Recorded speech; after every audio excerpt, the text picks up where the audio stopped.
Seperti yang tadi sudah kita lihat bersama, ada 2-3 lokasi perumahan anggota DPR yang sudah dikosongkan dan kondisinya rata-rata semacam itu. Memang kalau dibuat klasifikasi, ada rumah yang kondisinya masih baik, ada yang kurang baik, dan ada juga yang memang kondisinya cukup masuk parah gitu ya. Nampak di depan, kalau dari depan, dari fasad depan hanya kelihatan memang sedikit usang ya, tapi kalau sudah lihat dari dalam ada beberapa problem yang tadi teman-teman semua lihat berkaitan dengan bocoran akibat atap gitu ya. Kemudian juga banyak rembesan kerusakan akibat plumbing, pemipaan yang sudah cukup tua. Memang bangunan di sini dibangun tahun 80-an. Kemudian juga kerusakan yang juga disebabkan akibat rumah bersebelahan itu saling rembesannya saling bergerak. Karena tembok rumah DPR ini itu temboknya satu tembok. Jadi kalau rumah sebelah itu terjadi bocoran atau kelembapan, pasti dia bergerak ke rumah sebelahnya. Dalam pemeliharaan rumah jabatan ini, kami menggunakan aplikasi yang namanya Perjaka, perawatan rumah jabatan anggota Kalibata. Nah, dalam Perjaka ini itu setiap hari keluhan-keluhannya rata-rata sekitar antara 10 sampai 15 keluhan lah dalam catatan kami. Tapi pada saat musim hujan keluhannya itu cukup banyak, banyak sekali akibat khususnya bocoran gitu ya. Nah, dalam aplikasi kami keluhan yang utama sebenarnya di samping bocoran dan kerusakan plumbing dan juga saluran, macetnya saluran gitu ya. Hal lain lagi tambahan mungkin ini juga yang sulit diselesaikan, yaitu masalah banyaknya tikus, dan yang paling parah adalah berkaitan dengan rayap. Rayap itu masif karena dulu kawasan ini memang kawasan tempat tumbuhnya pohon-pohon karet, sehingga setiap tahun kami beberapa kali melakukan suntik anti rayap, tapi mungkin rayap di sini lebih kuat dari anggota DPR, jadi banyak sekali kerusakan-kerusakan di bangunan di isi bangunan yang isinya dari kayu pasti rusak dalam waktu jangka tertentu. Nah, ini yang sudah kami laporkan pada pimpinan DPR, dan waktu itu sudah dilakukan juga rapat konsultasi dengan fraksi-fraksi, sehingga di tanggal 24 kemarin diputuskan dan disepakati untuk kedepannya akan diberikan dalam bentuk tunjangan.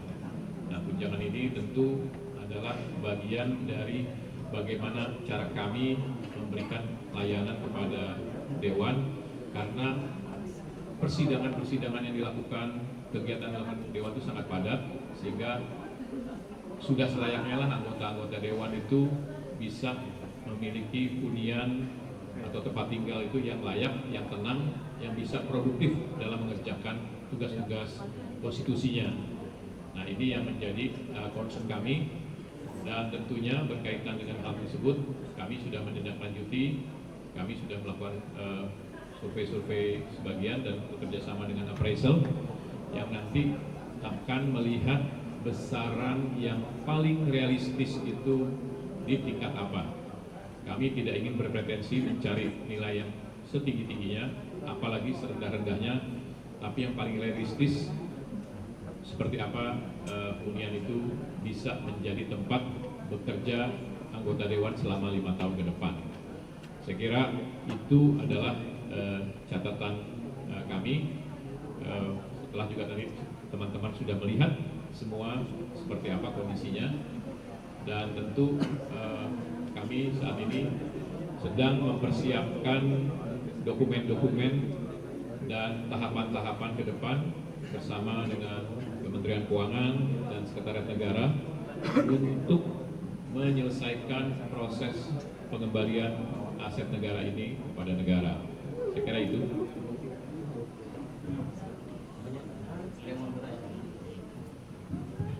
Selamat siang Pak, saya Putu Bagus dari Liputan. Ada 2 pertanyaan Pak. aset yang ada di rumah-rumah jabatan ini adalah blok A, B, C, D, E. Di sebelah rel kereta dan sebelah Sungai Ciliwung itu ada blok F. Di sini jumlahnya 516, yang di sebelah Sungai Ciliwung, sebelah rel kereta itu jumlahnya 80. Semua itu nanti harus kita lakukan dulu identifikasi aset-aset.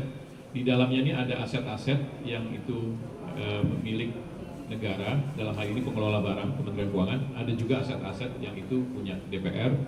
Kita harus lihat setiap rumah, harus kita data, harus dibuat berita acara untuk mendata rumah sebanyak 560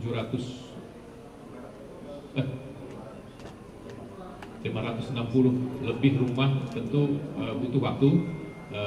Kami sudah membentuk tim, tapi nanti memang harus dicatatkan dulu semua yang ada di dalam rumah apa saja. Setelah itu barulah kami akan segera berkoordinasi dengan Kementerian Keuangan untuk membahasnya. Dan memang satu yang juga kami belum sampaikan kemarin, dengan bertambahnya anggota dari 575 menjadi 580, ini tentu sesuatu juga yang nggak mudah bagi kami, dan sangat dimungkinkan dalam periode-periode ke depan itu kalau ada pemekaran provinsi, jumlah anggota juga akan bertambah. Sehingga memang saya kira pilihan yang paling fleksibel itu salah satunya adalah memberikan dalam bentuk tunjangan perumahan, sehingga walaupun kita menggunakan kacamata berkaitan dengan efisiensi, berkaitan dengan ekonomisnya, tapi juga yang perlu menjadi perhatian kami adalah bahwa kami ingin dalam pengelolaan aset negara dan keuangan negara ini benar-benar akuntabel. Kalau diberikan dalam bentuk tunjangan perumahan, tentu itu sifatnya lamsam, dan kami tentu tidak lagi masuk ke wilayah-wilayah itu ya.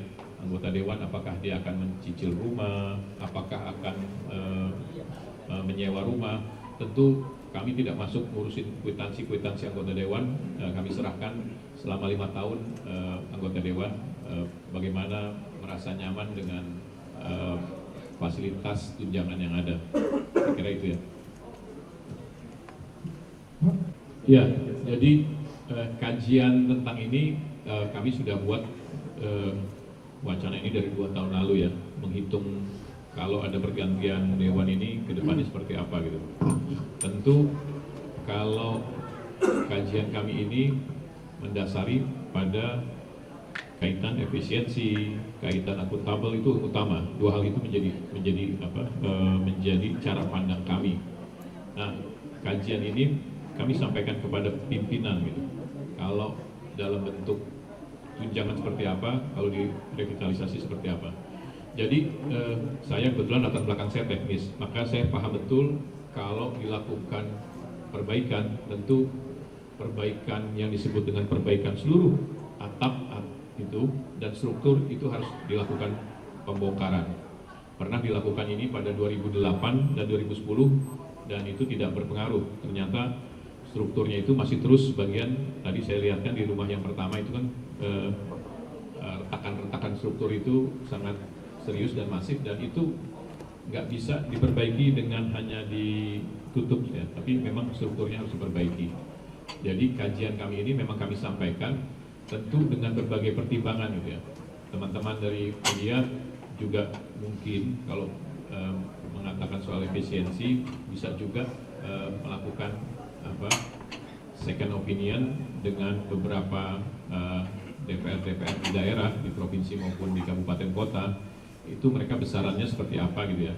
Jadi dengan harga keekonomisan sewa di provinsi-provinsi maupun di Jakarta seperti apa, tentu itu menjadi pertimbangan utama kami.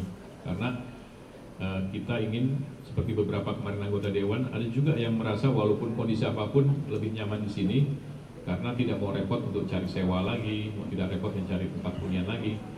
Tapi buat kami, memang yang paling penting adalah keluhan-keluhan tersebut pada saat, khususnya pada saat musim hujan, saya ulang lagi, itu sangat banyak dan itu sulit diatasi kalau kita memperbaiki hanya parsial. Jadi atap ini memang harus diganti, strukturnya harus perbaiki. Dan tentunya karena ini berhimpitan, komplek ini dengan saluran sungai yang sekarang sudah makin mengecil karena ada hunian-hunian lain gitu ya. Itulah yang setiap musim hujan, pada saat hujan besar itu, air itu naik ke jalanan dan itu membuat ketidaknyamanan. Kalau hujannya besar sekali, pasti naik ke dalam rumah di sisi selatan dan sisi timur. Tidak tinggi, airnya hanya selutut, hanya semata kaki, tapi tentu itu sangat mengganggu. Jadi kalau ini akan dipertahankan sebagai sebuah hunian, tentu harus dilakukan revitalisasi yang serius. Seluruh atapnya diganti, strukturnya diperbaiki, fasadnya dinormalkan kembali, karena ini dengan tembok dan tembok itu berhimpitan, tentu itu juga mengganggu ya. Setiap satu rumah ada yang lembab dan bocor, pasti bergerak ke rumah sebelahnya gitu. Karena temboknya satu tembok bersama dengan rumah-rumah lain ya. Jadi itu bagian dari rekomendasi kami.